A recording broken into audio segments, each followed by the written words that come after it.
So, cinema shoot చేసేటప్పుడు sir మీకు బేసిక్‌గా ఎంత టైం తీసుకున్నారు సార్? ఎంత టైం పట్టింది మనకు బేసిక్‌గా సినిమా షూట్ చేయడానికి?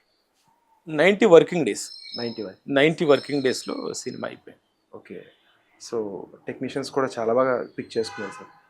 ఆ కలర్ గాని, మీరు నిజంగా వాస్తవానికి 1940స్‌లో ఇప్పుడు నేను హైదరాబాద్‌లో ఉన్నప్పుడు చూసాను సినిమా.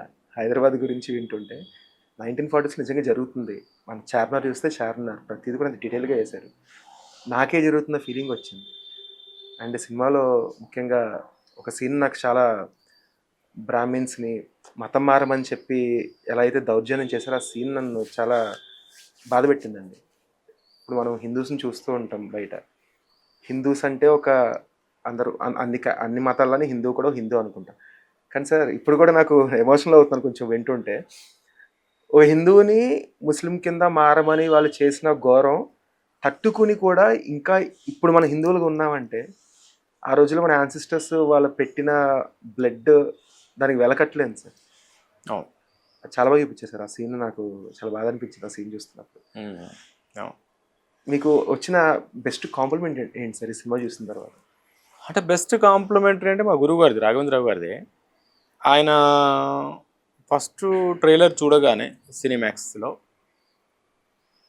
నేను ఇన్ని సంవత్సరాలుగా 100 సినిమాలు చేశాను. ఎన్నో ట్రైలర్ చూశాను, టీజర్స్ చూశాను. నాకు ఫస్ట్ గూస్ బంప్స్ వచ్చిన ట్రైలర్ ఇది అని చెప్పారు ఆయన. First point. తర్వాత ఆయన స్టేజ్ మీద మాట్లాడుతూ, అన్నమయ్య లాంటి సినిమా చేయాలంటే నా దగ్గర రావాలి. ఇలాంటి పీరియాడిక్ మూవీస్ చేయాలంటే మా యాట దగ్గర రావాలి అని మాట్లాడారు. సో ఒక గురువు, అంత పెద్ద డైరెక్టరు, అంతకంటే పెద్ద కాంప్లిమెంట్ ఏం కావాలి? ఆయన ఎంత ఇన్స్పైర్ అయ్యి ఉండకపోతే ఆ మాట. అవును. ఇంకోటి అతను సాఫ్ట్ కదా. అవును సార్. మామూలుగా రాఘవేంద్రరావు గారు ఇలాంటి సబ్జెక్టులని టచ్ చేయడమే కష్టం అనుకున్న టైంలో ఆయన ట్రైలర్ చూసి ఆ రోజు అది మాట్లాడారు. బాగా అనిపించింది. మంచి కాంప్లిమెంటరీ. అంతకంటే ఇంకా బెస్ట్ కాంప్లిమెంట్. సో ఈ సినిమా మనకి చాలా ఫిల్మ్ ఫెస్టివల్స్లో అవార్డ్స్ దక్కించుకున్నారు. మీకంటే ఒక స్పెషల్ కేటగిరీ, ఒక రెస్పెక్ట్, అంటే తెలంగాణలో జరిగిన ఇష్యూస్ ఏవైతే ఉన్నాయో అది ప్రపంచవ్యాప్తంగా తెలియజేశారు మీరు. ఏంటి సార్ మూమెంట్ అసలు ఎలా అనిపించింది సార్? అసలు మీరు మీరు ఎక్స్పెక్ట్ చేశారా ఇంత గ్రేట్ అప్లాజ్ వస్తుంది, ఇంత గుర్తింపు వస్తుందని మీరు అనుకున్నారా? అసలు నాకు ఈ అవార్డ్స్కి అప్లై చేయాలని కూడా తెలియదు మామూలుగా. అయితే ఏదో సినిమా చేశామా అయిపోయింది అంతే తప్ప ఇన్ని రకాల ఫెస్టివల్స్ ఉంటాయి, ఇన్ని రకాలుగా అప్లై చేయొచ్చు, అక్కడ అప్రిషియేషన్స్ ఉంటాయి, ఇవన్నీ కూడా నాకు నిజంగా అంటే అంత అవగాహన లేదు నాకు. ఎంతవరకు అవగాహన ఉందంటే గోవాలో ఫెస్టివల్స్ జరుగుతాయి, ఇంతవరకే ఉండేది తప్ప ఇన్ని రకాలు అడుగడుగున ఇన్ని ఉంటాయని తెలీదు. సినిమా చేసిన తర్వాత చాలామంది సలహా ఇచ్చారు, ప్రతి ఫెస్టివల్కి సెలెక్ట్ అవుతుంది, దాదాపు అవార్డ్స్ వస్తాయి, మీరు మిస్ చేయకండి అంటే అప్పుడు దాన్ని దృష్టిలో పెట్టుకొని ఫస్ట్ గోవాకి అప్లై చేశాం. గోవా ఫిలిం అంటే ఇండియన్ పనోరమా అవార్డ్స్ అంటారు వాటిని.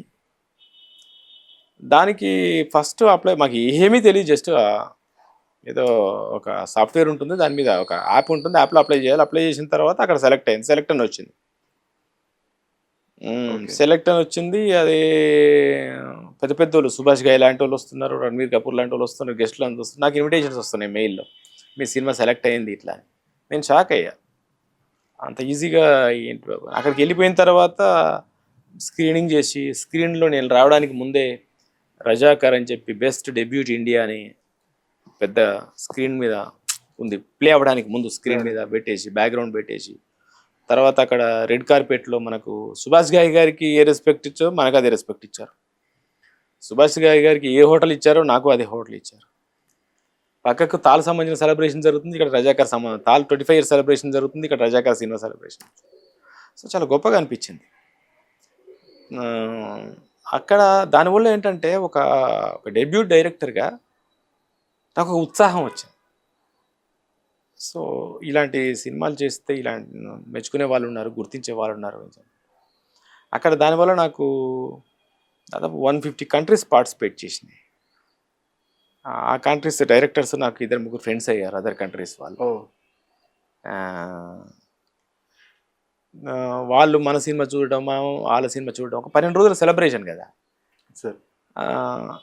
అదంతా కూడా ఒక చాలా హ్యాపీగా అనిపించింది నాకు. సూపర్ మెమొరీ అది, మామూలు మెమొరీ కాదు. అరే అందరం అక్కడ రణబీర్ కపూర్ బ్రేక్ఫాస్ట్ చేస్తుంటారు, అక్కడ సుభాష్ గారి గారు బ్రేక్ఫాస్ట్ చేస్తుంటారు, రమేష్ సిప్పి గారు బ్రేక్ఫాస్ట్ చేస్తుంటారు, మనం బ్రేక్ఫాస్ట్ చేస్తుంటాం. షర్మిలా ఠాగూర్ గారు పెద్ద ఆవిడ అక్కడ బ్రేక్ అంటే చూడు అంటే ఒక అంటే మనందరం సినిమా వాళ్ళం అంతే, ఇంకోటి ఏం లేదు, అంతే సార్. అందరం సినిమా వాళ్ళం. మీరు సినిమాకి ప్రాణం పెట్టి మీరు ఇచ్చిన దానికి దానికి సినిమా నాకు మీకు అది బాగా జరిగింది. దాంతో ఇంకా ఉత్సాహం వచ్చి చాలా ఫెస్టివల్స్ అప్లై చేశాను. దాదాపు అప్లై చేసిన ప్రతి ఫెస్టివల్లో సెలెక్ట్ అయింది. అందులో ఒక దగ్గర బెస్ట్ డెబ్యూ డైరెక్టర్గా, బెస్ట్ డైరెక్టర్గా, బెస్ట్ స్క్రీన్ ప్లేగా, బెస్ట్ రైటర్గా, బెస్ట్ మూవీగా, best music, best sound design, best supporting actress Indraja గారు, సపోర్టింగ్ యాక్టర్ రాజ్ అర్జున్, ఇలా చాలా అవార్డ్స్ వచ్చినాయి. దాదాపు 15 ఫిల్మ్ ఫెస్టివల్ సెలెక్ట్ అయింది. ఇంకా అప్లై చేయడం మానేసా, ఎందుకంటే ఈ 10 నెలలు నాకు తిరగడమే సరిపోయింది. అప్లై చేస్తే సెలెక్ట్ అవుతుంది, అక్కడికి వెళ్ళాలనిపిస్తుంది, వెళ్తే ఒక 1 వీక్ పోతుంది, అక్కడ ఎంజాయ్ చేస్తున్నాను, వస్తున్నాను, బాగుంటుంది. What next? ఎవరైనా సినిమా రిలీజ్ అవ్వగానే రాత్ గయా బాత్ గయా అనుకుంటారు. నేను సినిమా రిలీజ్ అయ్యి ఇప్పుడు 10 నెలల వరకు అదే ఎంజాయ్మెంట్లో ఉన్నాను. ఎంజాయ్మెంట్లు ఉన్నారు. సో కాబట్టి నేనే ఇంకా ఆగిపోయా. చాలా బాగు మంచి అప్రిషియేషన్స్ వచ్చాయి అనేది. కానీ అప్రిషియేషన్ తలుచుకుంటే చాలా హ్యాపీగా. విశాఖ ఇంటర్నేషనల్ ఫెస్టివల్ జరిగింది ఆంధ్రాలో, విశాఖలో. అక్కడ కూడా best director, best DOP, best graphics వచ్చినాయి అవార్డ్స్. అట్లా